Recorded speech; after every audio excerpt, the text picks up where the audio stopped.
محب وطن کمانڈوز کی ایک سنسنی خیز داستان جو دفاعی وطن کے ساتھ ساتھ وادی کشمیر کو بھارتی درندگی سے بچانے کے لیے پچھلی 7 دہائیوں سے مسلسل دشمن کے سینے پر مونگ دل رہے ہیں۔ کہانی کی طرف بڑھنے سے پہلے آپ سے گزارش ہے کہ چینل کو سبسکرائب کیجیے اور ویڈیو کو لائک کیجیے۔ آئیے کہانی کی طرف چلتے ہیں۔ خاتون نے جواب میں وعلیکم السلام کہا اور اسی سماوار کی ٹوٹی میں سے پیالوں میں چائے ڈالنے لگی۔ سفید ریش منگول مسلمان بزرگ نے عمران کو اپنے پاس بٹھا لیا اور اردو زبان میں پوچھا، عزیزم پاکستانیہ؟ عمران نے کہا، پاکستان الباکستان۔ سفید ریش منگول نے اردو میں کہا، پاکستان مسلمان کی جان ایمان۔ عمران کا چہرہ خوشی اور فخر سے سرخ ہو گیا۔ یہ تاتاری اور منگول مسلمان پاکستان سے اور پاکستان میں رہنے والے مسلمانوں سے دلی پیار کرتے تھے۔ عمران کی بائیں جانب بیٹھے ہوئے تاتاری مسلمان نے اپنے سینے پر ہاتھ رکھتے ہوئے کہا، الحمدللہ تاتارستان مسلمان۔ سفید ریش بزرگ مسکرا رہے تھے، کہنے لگے، ہم تاتاری مسلمان ہیں، ہمارا بھی اسلامی ملک تاتارستان بن گیا ہے۔ ماسکو میں ہم لوگ لومڑی کی کھالوں کا چھوٹا موٹا کاروبار کرتے ہیں۔ تمہارا نام کیا ہے؟ عمران بولا، عمران بیگ۔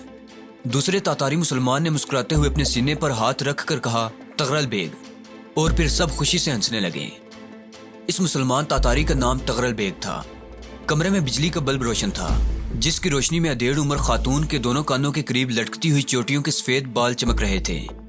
اتنے میں دروازہ کھلا اور ایک اور اونچا لمبا داڑھی والا تاتاری لمبے کوٹ کی برف جاڑتا ہوا کمرے میں داخل ہوا۔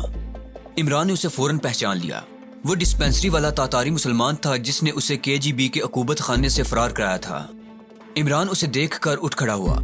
تاتاری مسلمان نے اسے اپنے سینے سے لگا لیا اور سب کو السلام علیکم کہہ کر تاتاری یا روسی زبان میں بزرگ مسلمان منگول سے کوئی بات کی۔ سب یک زبان ہو کر بولے، مرحبا، جزاک اللہ۔ دوسرے کمرے کے دروازے کا پردہ ہٹا اور ایک نوجوان لڑکی ہاتھوں میں تشت تھامے داخل ہوئی۔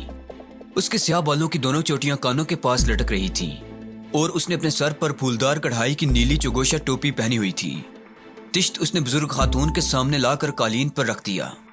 تشت میں 4 ٹکڑوں میں کٹے ہوئے سرخ کلچے، ایک شہد اور ایک بالائی کا پیالہ رکھا ہوا تھا۔ لڑکی نے عمران کو السلام علیکم کہا۔ جواب میں عمران نے بھی بڑے احترام کے ساتھ وعلیکم السلام کہا۔ لڑکی قالین پر دوزانو ہو کر بیٹھ گئی اور چھوٹی چھوٹی خالی پیالیوں میں شہد اور بالائی ڈال کر سب کے آگے رکھنے لگی۔ پھر اس نے کلچوں کی پلیٹ اٹھائی اور سب کو پیش کی۔ سب نے کلچے کا ایک ایک ٹکڑا اٹھا لیا۔ بزرگ منگول نے، جو اردو زبان جانتا تھا، عمران سے کہا، یہ میری پوتی ہے، اس کی منگنی کر دی گئی ہے، اس کا نام فاطمہ ہے۔ لڑکی شرما کر تشت ایک طرف کر کے بزرگ خاتون کے پاس بیٹھ گئی۔ عمران اب صرف اس منگول بزرگ ہی سے بات کر سکتا تھا، باقی تاتاریوں میں سے کسی کو اردو بولنی نہیں آتی تھی۔ اس نے بزرگ منگول کو مخاطب کرتے ہوئے کہا، محترم، میں آپ لوگوں کا بے حد شکر گزار ہوں کہ آپ لوگوں کی مدد سے مجھے KGB کے عقوبت خانے سے رہائی نصیب ہوئی اور آپ نے مجھے اپنے ہاں پناہ دی۔ بزرگ منگول نے سینے پر ہاتھ رکھ کر کہا، الحمدللہ، مسلمان کا فرض ہے کہ وہ مصیبت میں دوسرے مسلمان بھائی کی مدد کرے۔ تم مملکت اسلامی پاکستان کے مسلمان ہو۔ پاکستان اسلام کا قلعہ ہے۔ ہمیں پاکستان پر فخر ہے کہ وہ دنیا میں پہلا اسلامی ایٹمی طاقتور ملک بن گیا ہے۔ عمران نے کہا، لیکن میں نہیں چاہتا کہ آپ میری وجہ سے کسی مصیبت میں پھنس جائیں۔ میرا یہاں آپ کے پاس زیادہ دیر ٹھہرنا ٹھیک نہیں۔ اس وقت تک KGB کو میرے فرار کا علم ہو چکا ہوگا اور اس کے جاسوس اور روسی پولیس اور ان کے خونی کتے میری تلاش میں نکل آئے ہوں گے۔ یہاں ڈسپینسری والے تاتاری مسلمان نے منگول بزرگ کو مخاطب کر کے کچھ باتیں کی۔ منگول بزرگ نے عمران سے کہا، یہ کہتا ہے کہ تم ہمارے پاکستانی مسلمان بھائی ہو، ہم تمہارے لیے اپنی جان بھی قربان کر سکتے ہیں، تم جتنی دیر چاہے ہمارے پاس رہ سکتے ہو، روسی پولیس کے آدمی اس طرف نہیں آئیں گے، یہ جگہ محفوظ ہے۔ عمران سوچنے لگا کہ یہ بولے بالے تاتاری مسلمان نہیں جانتے کہ KGB اور روسی پولیس کتنی خونخوار ہے، اور اسے اگر پتہ چل گیا تو اس چھوٹے سے پرامن مسلمان گھرانے پر قیامت ٹوٹ پڑے گی۔ وہ خاموشی سے سب کے ساتھ مل کر ناشتہ کرنے لگا۔ ناشتے کے بعد عمران نے گرم پانی سے غسل کیا۔ اس نے صرف گرم پتلون پہنے رکھی، باقی سارے کپڑے تبدیل کر لیے۔ اسے ایک روئی دار بنیان کی جگہ پہننے کو ایک اور گرم لمبی قمیض، ایک بند گلے والا گھر میں بنا ہوا لمبا اونی سویٹر اور ایک چمڑے کی جیکٹ اور لومڑی کی کھال کی بنی ہوئی نسواری رنگ کی ٹوپی اور ایک لمبی پوستین پہننے کو دی گئی۔ گرم پانی میں نہانے اور نئے گرم کپڑے پہننے کے بعد عمران کو محسوس ہوا کہ وہ پھر سے زندہ ہو گیا ہے۔ اس کے جسم پر چوٹوں کے زخم ڈسپینسری میں ہی کافی ٹھیک ہو گئے تھے۔ ان تاتاری مسلمانوں کی مہمان نوازی نے اسے پھر سے تازہ دم کر دیا تھا۔ اس کے بعد اسے ایک چھوٹے سے علیحدہ کمرے میں قالین پر 2 کمبل ڈال کر سلا دیا گیا۔ گرم پانی میں غسل کرنے سے عمران کا جسم ہلکا پھلکا ہو گیا تھا۔ کئی دنوں کے بعد اسے کسی حد تک آرام کی نیند نصیب ہوئی تھی۔ وہ صبح کا سویا ہوا دوپہر کے بعد تک سوتا رہا۔ ڈسپینسری والے تاتاری مسلمان کی ڈیوٹی شام کو شروع ہوتی تھی۔ اس نے بزرگ منگول کی مدد سے عمران کو سمجھایا کہ اسے فکر کرنے کی ضرورت نہیں ہے۔ وہ یعنی تاتاری مسلمان تغرل بیگ آج ڈیوٹی پر جائے گا تو اس کے فرار کے بعد کی ساری رپورٹ لا کر دے گا کہ روسی پولیس اسے کہاں کہاں تلاش کرتی پھر رہی ہے۔ دوپہر کو سب نے مل کر ایک ہی دسترخوان پر کھانا کھایا اور فنجانوں میں قہوہ پیا۔ شام سے ذرا پہلے تغرل بیگ ڈیوٹی دینے ڈسپینسری چلا گیا۔ اسے رات کے 2 بجے ڈیوٹی ختم کر کے آنا تھا۔ رات کا کھانا بھی سب کے ساتھ عمران نے ایک ہی دسترخوان پر بیٹھ کر کھایا اور قہوہ پیا۔ رات کو سونے سے پہلے عمران کو پینے کے لیے بکری کا دودھ دیا گیا۔ عمران نے بزرگ منگول سے کہا کہ جب رات کو تغرل بیگ ڈسپینسری سے واپس آئے تو اسے اٹھا دیا جائے تاکہ اسے معلوم ہو سکے کہ روس کی انٹیلیجنس اور روس کی پولیس اس کی تلاش میں کہاں کہاں چھاپے مار رہی ہے اور کس قسم کے اقدامات کر رہی ہے۔ شروع رات ہی عمران سو گیا۔ جب آدھی رات کے بعد تغرل بیگ ڈیوٹی سے واپس آیا تو بزرگ منگول نے عمران کو جگا دیا۔ تغرل بیگ اس سے پہلے منگول بزرگ کو سب کچھ بتا چکا تھا، چنانچہ اس نے عمران کو جگا کر کہا، تغرل بیگ نے بتایا ہے کہ KGB کے جاسوس اور روسی پولیس سارے ماسکو شہر کو گھیرے میں لے کر جگہ جگہ چھاپے مار رہی ہے اور اسے تلاش کر رہی ہے۔ عمران نے فکر مندی کے ساتھ پوچھا، ڈسپینسری میں کسی کو تغرل بیگ پر تو شک نہیں پڑا؟ اس کے جواب میں منگول بزرگ نے کہا، یہ سوال میں نے بھی تغرل سے کیا تھا۔ اس کا کہنا ہے کہ اس نے تمہیں اس طریقے سے فرار کرایا ہے کہ وہاں پیچھے کوئی نشان وغیرہ نہیں رہا۔ تغرل بیگ نے تمہارے فرار کے بعد کھڑکی کے ساتھ بندھی ہوئی رسی اوپر اٹھا لی تھی اور کھڑکی کو بند کرنے کے بعد اس پر سے تمہارے اور اپنے ہاتھوں کے نشان کپڑے سے رگڑ کر صاف کر دیے تھے۔ برف باری کی وجہ سے کھڑکی کے نیچے تمہارے اور ہمارے آدمیوں کے پاؤں کے نشان بھی برف تلے دب گئے تھے۔ برف کی تہہ میں دبے ہوئے پاؤں کے نشانوں کی بو KGB کے سدائے ہوئے کتے بھی نہیں سونگھ سکتے تھے۔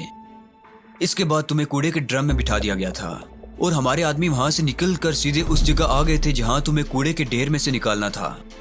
تغرل بیگ نے برف باری کی رات تمہارے فرار کے لیے اس لیے منتخب کی تھی کہ برف باری میں زمین پر پاؤں کے نشان برف میں دب جاتے ہیں۔ KGB صرف ڈسپینسری کے باہر پہرا دینے والے 2 سپاہیوں کو گرفتار کر کے لے گئی ہے، تمہیں پریشان ہونے کی ضرورت نہیں۔ تغرل بیگ نے بھی سر ہلا کر بزرگ منگول کی تائید کی۔ عمران کو یہ جان کر خوشی ہوئی کہ اس کے محسن تغرل بیگ پر کوئی آفت نازل نہیں ہوئی۔ تاتاری مسلمان بزرگ نے عمران سے ایک بار ضرور پوچھا تھا کہ وہ کیا مشن لے کر روس میں داخل ہوا تھا، جس کے جواب میں عمران نے اسے صرف اتنا ہی بتا دیا تھا کہ اس کا کوئی مشن نہیں ہے اور وہ پاکستان کا ایجنٹ وغیرہ بالکل نہیں ہے۔ روس کا تجارتی جہاز بمبئی کی بندرگاہ پر جہاں لنگر انداز تھا وہ غلطی سے اس طرف نکل گیا اور روسی جہاز کے قریب کھڑے ہو کر اس کا جائزہ لے رہا تھا کہ یہ کتنا بڑا جہاز ہے کہ روسی انٹیلیجنس والے اسے پکڑ کر جہاز پر لے گئے اور ایک کیبن میں بند کر دیا۔ وہ اسے پاکستانی جاسوس سمجھ بیٹھے تھے۔ عمران بولا، جبکہ میں پاکستانی جاسوس نہیں تھا، روسی کپتان مجھے روس لے آیا اور ولادی واسٹک کی بندرگاہ پر لنگر انداز ہوتے ہی KGB کے حوالے کر دیا۔ اس کے بعد مجھ پر وحشیانہ تشدد کا سلسلہ شروع ہو گیا۔ عمران ان لوگوں کو اپنے مشن کے بارے میں کچھ نہیں بتانا چاہتا تھا۔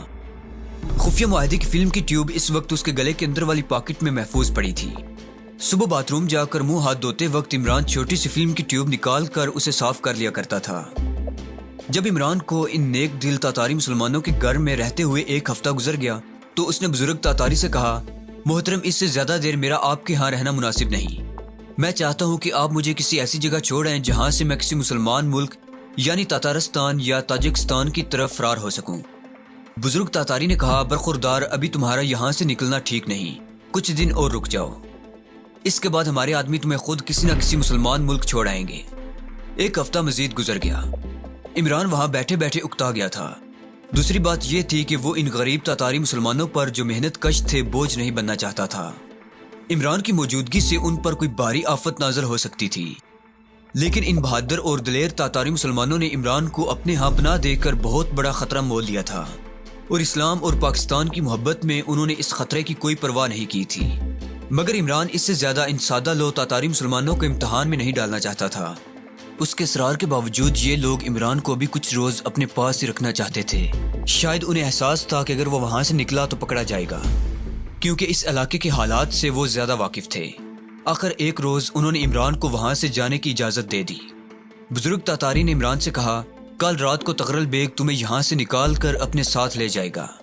تم اس کے ساتھ 2 روز ایک جنگل میں سفر کرو گے، اس کے بعد ویران علاقہ شروع ہو جائے گا۔ وہاں سے تم نقشے اور سورج کے طلوع و غروب کو دیکھ کر شمال مغرب کی طرف سفر کرو گے۔ اگر تم دن میں 4 گھنٹے بھی پیدل چلو تو تیسرے دن استرا خان کے چھوٹے سے شہر میں پہنچ جاؤ گے۔ وہاں سے تمہیں ایک ریل گاڑی مل جائے گی جو تاتارستان کے اسلامی ملک کے سرحدی اسٹیشن تک جاتی ہے۔ یہ 4 دن کا سفر ہوگا۔ تاتارستان کا بارڈر کراس کرنا تمہارا کام ہوگا۔ یہ بارڈر تم رات کی تاریکی میں عبور کر سکو گے۔ ایک بار تم تاتارستان کے دارالحکومت میں پہنچ گئے تو پھر روسی تمہارا کچھ نہیں بگاڑ سکیں گے۔ وہاں کی جامع مسجد کے امام مصطفیٰ بخاری صاحب کو ملنا اور میرا انہیں سلام کہنا۔ وہ تاتارستان سے تمہارا پاکستان جانے کا انتظام کر دیں گے۔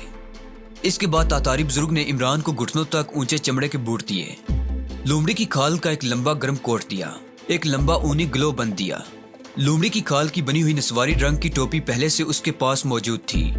اس ٹوپی میں کان بھی چھپ جاتے تھے۔ بزرگ تاتاری مسلمان کہنے لگا، روس میں برف باری کا موسم شروع ہو چکا ہے، دن میں 4 گھنٹے سے زیادہ سفر نہ کرنا۔ جس رات عمران کو ان نیک دل تاتاری مسلمانوں کے گھر سے روانہ ہونا تھا، انہوں نے ایک تھیلے میں 6-7 دن کی خشک خوراک ڈال کر اسے دے دی۔ 2 ماچس کی ڈبیاں اور 2 تام چینی کے مگ اور چائے کی پتی کا ایک پیکٹ بھی دیا۔ راستے میں جس جگہ درختوں کی گری پڑی سوکھی شاخیں دیکھو، آگ جلا کر مگ میں برف ڈال کر چائے بنا لینا اور برف کو پگھلا کر پانی بھی پی لیا کرنا۔ انہوں نے عمران کو ایک چھوٹا سا نقشہ بھی دیا جس میں سمتیں اور شہر کے نام لکھے ہوئے تھے۔ یہ ساری چیزیں اس نے سنبھال کر اپنے پاس رکھ لیں۔ تاتاری بزرگ نے تغرل بیگ کو سب کچھ سمجھا دیا تھا۔ وہ سب کو بڑے ادب سے سلام کر کے اور مردوں کے گلے مل کر رخصت ہوا۔ تاتاری بزرگ عمران اور تغرل بیگ کو الوداع کہنے ویگن کے ڈبے تک آئے جو ان کے مکان سے کچھ دور کھڑا تھا۔ اس رات برف نہیں گر رہی تھی، مگر چاروں طرف زمین اور درخت سفید برف سے ڈھکے ہوئے تھے اور سرد برفیلی ہوا چل رہی تھی۔ عمران تغرل بیگ کے ساتھ ہی اگلی سیٹ پر بیٹھ گیا۔ اپنا تھیلا اس نے ویگن میں پیچھے رکھ دیا تھا۔ تاتاری بزرگ نے عمران کو ایک بار پھر گلے لگایا اور ہاتھ اٹھا کر دعا مانگ کر اسے رخصت کیا۔ ویگن رات کے اندھیرے میں سفید برفانی راستوں پر چل پڑی۔ یہ 2 دن کا سفر تھا۔ ساری رات ویگن کبھی برف پوش میدانوں اور کبھی چھوٹے چھوٹے جنگلوں اور ویرانوں میں سفر کرتی رہی۔ عمران آدھی رات کے بعد ویگن کے پیچھے جا کر سو گیا۔ صبح تغرل بیگ نے اسے جگا دیا۔ دن کی روشنی پھیل چکی تھی۔ وہ ایک اونچے برف پوش درختوں کے جنگل کے کنارے پہنچ گئے تھے۔ تغرل بیگ اردو نہیں بول سکتا تھا۔ عمران نے اس دوران روسی زبان کے کچھ الفاظ سیکھ لیے تھے، چنانچہ تغرل بیگ کو کچھ اشاروں اور کچھ روسی الفاظ بول کر اپنا مطلب سمجھا دیتا تھا۔ جنگل میں انہوں نے ایک جگہ آگ روشن کر کے چائے بنائی جو انہوں نے گھی میں پکائی ہوئی خشک میٹھی روٹیوں کے ساتھ پی۔ برف پگھلا کر انہوں نے پینے کا پانی بھی بنا لیا۔ تھوڑی دیر آرام کرنے کے بعد ان کی ویگن پھر چل پڑی۔ تغرل بیگ نے اشارے سے اسے سمجھا دیا کہ وہ لوگ ماسکو شہر سے 1 میل دور نکل آئے ہیں۔ اس وقت عمران کو احساس ہوا کہ روس کس قدر وسیع و عریض ملک ہے۔ جدھر دیکھو برف ہی برف تھی، برف کے میدان تھے، برف سے ڈھکے ہوئے چھوٹے چھوٹے جنگل تھے اور ویرانے تھے۔ کہیں کوئی کھیت نہیں تھا، کہیں کوئی آبادی نظر نہیں آتی تھی۔ کچھ تغرل بیگ بھی ویگن کو ویران علاقے سے گزار کر لا رہا تھا۔ یہ سفر 2 دن تک جاری رہا۔ تیسرے روز دوپہر کے وقت جنگلات کا سلسلہ ختم ہو گیا۔ سامنے ویران میدان تھا جو برف سے ڈھکا ہوا تھا۔ یہاں سے آگے کوئی ایسا راستہ نہیں تھا جس پر ویگن اپنا سفر جاری رکھ سکتی۔ یہاں سے عمران کو استرا خان کے چھوٹے سے شہر تک پیدل سفر کرنا تھا۔ تغرل بیگ نے نقشہ سامنے رکھ کر اشاروں کنایوں میں عمران کو پورا راستہ سمجھا دیا۔ آسمان سرمئی دھند میں چھپا ہوا تھا۔ دور ایک ٹیلے کا حیولہ دکھائی دے رہا تھا۔ تغرل بیگ نے اس ٹیلے کی طرف اشارہ کر کے عمران کو سمجھایا کہ اسے اس ٹیلے کی جانب سفر کرنا ہے اور آگے میدانوں میں شمال مغرب کی طرف چلتے جانا ہے۔